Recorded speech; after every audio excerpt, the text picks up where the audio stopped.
Selamat pagi, perkenalkan saya Gabriel Enhut Maruli Sinambela ingin mempresentasikan hasil video saya yaitu tentang sistem seluler, jaringan microwave link, dan VSAT IP. Yang pertama kita masuk ke dalam sistem seluler.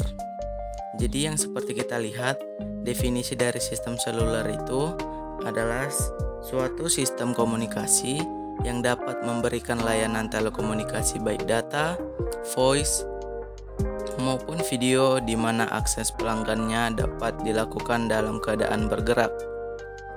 Jadi pada ini kita masuk ke dalam arsitektur. Jadi arsitektur dari sistem seluler ini terbagi atas 4 subsistem, yakni yang pertama ada MS yang singkatan dari Mobile Station.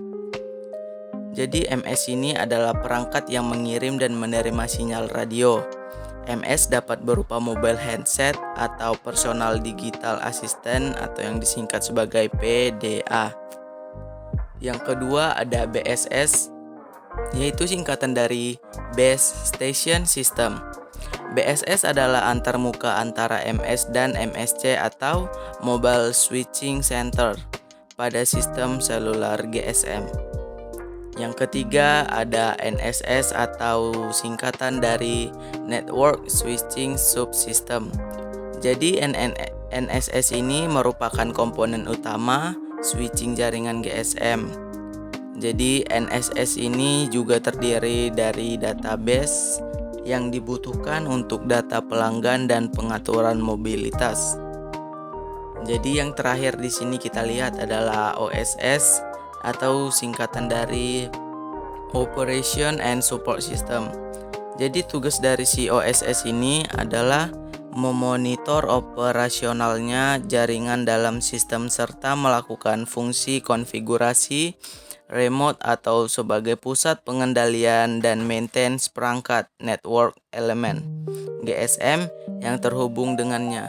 Jadi kurang lebih itu adalah 4 submenu yang terdapat pada arsitektur sistem seluler.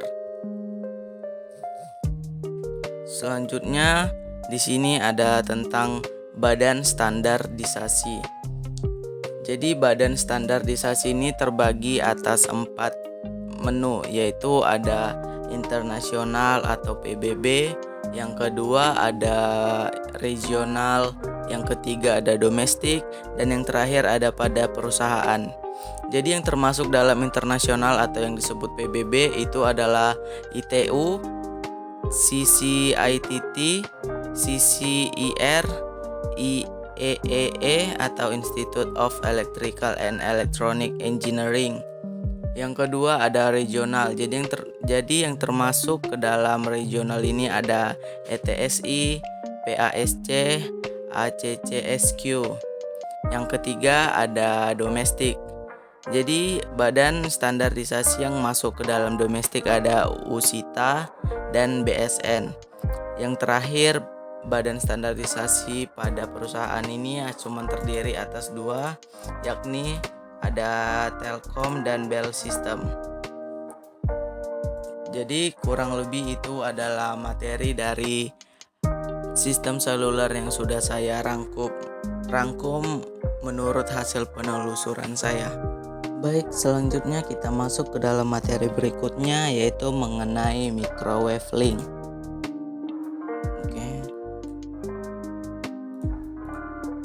Jadi di sini ada pada pengertian. Jadi pengertian dari microwave link merupakan sistem komunikasi yang menggunakan gelombang radio dalam berkomunikasi. Rentang frekuensi gelombang mikro digunakan untuk mengirimkan informasi antara 2 lokasi. Jadi dapat kita simpulkan bahwa microwave ini merupakan sebuah sistem komunikasi yang menggunakan gelombang radio dalam berkomunikasi. Jadi di sini kita lihat antara 2 lokasi, berarti kita bisa menghubungi seseorang dari lokasi awal dan dengan lokasi yang akan kita tuju. Itu adalah segi pengertian dari microwave link. Nah, di sini kita melihat ada komponennya dan ada saluran-salurannya. Di sini kita lihat ada komponennya, yaitu ada menara, indoor unit, outdoor unit, antena, dan waveguide. Jadi di sini kita lihat menara. Jadi menara itu digunakan untuk menopang microwave antena. Perhitungan dalam jumlah antena dan beban total harus benar agar tidak melampaui kapasitas beban maksimum dari menara. Yang kedua ada indoor unit atau yang biasa disingkat sebagai IDU. Jadi indoor unit ini merupakan sebuah perangkat yang berfungsi sebagai modulator demodulator signal. Selain itu, indoor unit ini juga berfungsi sebagai forward error correction atau FSC. Indoor unit biasanya diletakkan dalam gedung. Jadi kita lihat tadi menara itu fungsinya untuk menopang semuanya sistem komponen yang ada pada microwave link ini. Dan indoor unit ini merupakan sebuah modulator demodulator signal. Jadi indoor unit ini biasanya diletakkan di indoor atau di dalam gedung. Yang ketiga ada outdoor unit. Jadi outdoor unit ini biasa disingkat sebagai ODU. Jadi outdoor unit ini berfungsi untuk melakukan konversi signal digital termodulasi yang mempunyai frekuensi dari rendah ke frekuensi tinggi. Daya outdoor unit dicatu dari indoor unit melalui kabel koaksial. Jadi outdoor unit ini berfungsinya sesuai dengan indoor unit ya. Karena outdoor unit ini akan dihubungkan melalui kabel koaksial dari indoor unit. Yang keempat ada antena.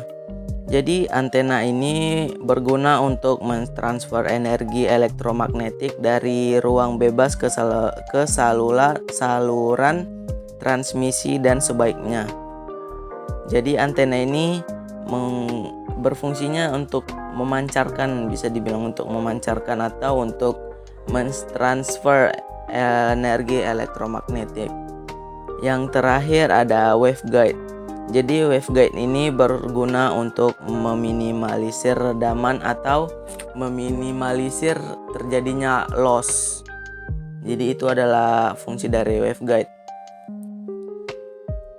Jadi selanjutnya ada saluran. Kita lihat di sini ada saluran. Jadi saluran ini terbagi atas 3 kategori. Yang pertama ada long haul, medium haul, dan short haul.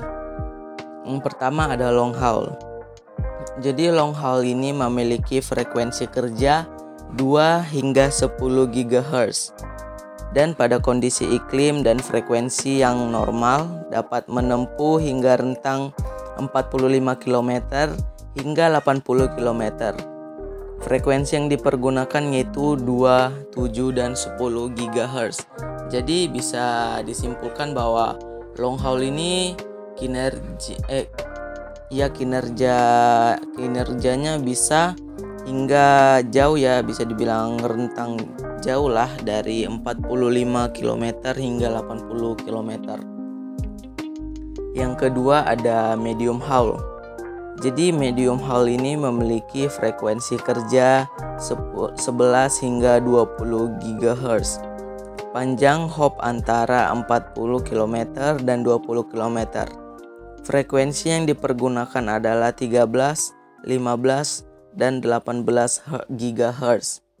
Jadi dapat kita simpulkan bahwa medium haul ini memiliki frekuensi kerja 11 hingga 20 GHz. Bisa dibilang medium haul ini memiliki frekuensi kerja yang lebih tinggi dibanding dari long haul yang frekuensi kerjanya 2 hingga 10 GHz. Yang terakhir ada short haul.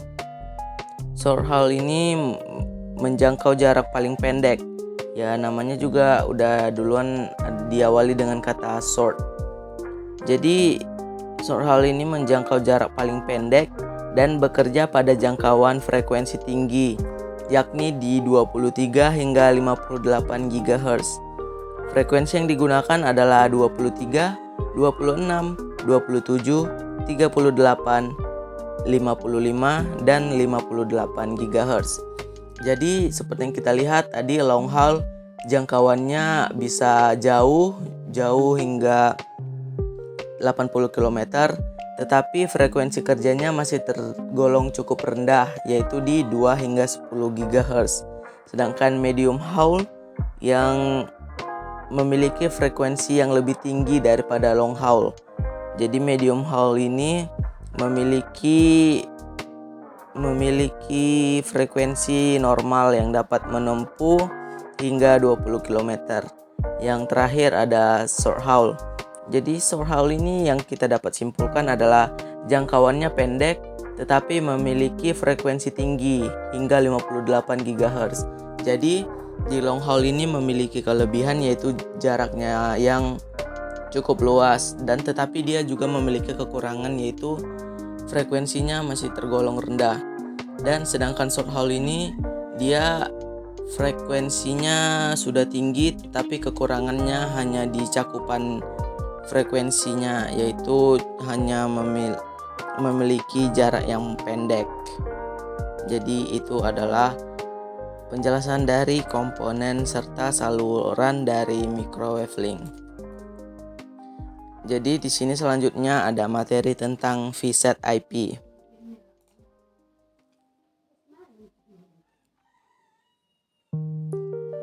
Jadi ini adalah pengertian dari VSAT IP. Jadi VSAT IP ini adalah layanan komunikasi dengan media transmisi satelit di mana paket data yang dikirim dalam bentuk IP. Modem bisa terhubung langsung dengan perangkat komputer user tanpa harus menggunakan router karena paket data yang dikirim dalam bentuk IP. Jadi kita dapat lihat pengertiannya ini cukup simpel ya. Jadi di sini ada salah satu contoh yang saya ambil, yaitu modem bisa terhubung langsung dengan perangkat komputer user tanpa harus menggunakan router karena paket data yang dikirim dalam bentuk IP. Jadi itu adalah pengertian dari VSAT IP. Nah, yang di sini ada komponennya. Jadi komponennya VSAT IP ini terbagi atas dua, yaitu saluran hub dan saluran remote. Yang pertama ini saluran hub, biasa disebut sebagai stasiun hub. Jadi stasiun hub ini berfungsi untuk mengontrol semua network di sisi stasiun hub maupun di remote. Jadi di stasiun hub ini atau saluran hub ini dia berfungsi untuk mengontrol semua network atau semua jaringan yang berada di kedua komponen ini. Jadi sinyal outroute dari hub menuju remote, sedangkan sinyal inroute dari arah remote menuju hub. Jadi stasiun hub ini mempunyai satu outroute dan beberapa inroute dengan besarnya bandwidth tidak sama atau asimetrik. Yang kedua ini ada stasiun remote atau bisa juga disebut sebagai saluran remote. Jadi stasiun remote ini merupakan jaringan VSAT yang berfungsi sebagai LAN pada sisi pelanggan. Modem mempunyai interface Ethernet yang dapat langsung dihubungkan dengan jaringan pelanggan tanpa menggunakan router perangkat stasiun remote sebagai itu. Jadi selanjutnya kita akan masuk ke dalam aplikasi yang sesuai dengan VSAT IP. Aplikasi internet seperti email, web, surfing, instant messenger. Jadi itu termasuk ke dalam aplikasi yang sesuai dengan VSAT IP. Yang kedua ada dari intranet, itu aplikasi intranet terbagi atas web server. Yang terakhir ada aplikasi dengan trafik data yang kecil seperti ATM atau Automate Teller Machine dan reservasi tiket. Jadi Itu adalah sedikit materi yang sudah saya rangkum menurut hasil searching saya. Jadi kurang lebihnya saya mohon maaf dan terima kasih.